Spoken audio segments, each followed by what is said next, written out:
জীবন, মরণ এবং সময় ক্ষণস্থায়ী। এটা কারোর জন্য চিরস্থায়ী হয় নাই, হবেও না। সময় কারোর জন্য থেমে থাকে না। জীবন কারোর জন্য অপেক্ষা করে না। মরণ কাউকে কখনো ছাড় দেয় নাই, দিলেও না। টাকা দিয়ে মরণ আটকানো যাবে না।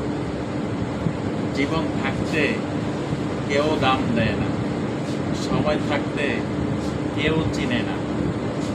মরণ আসলে কেউ আর ছাড়ে না। অহংকার কেউ আর রাখবেন না। আপনি হন টাকাওয়ালা, ধনাঢ্য ব্যক্তি, কিন্তু আপনি মরণ ঠেকাতে পারবেন না। মানুষ মাত্রই মরণশীল।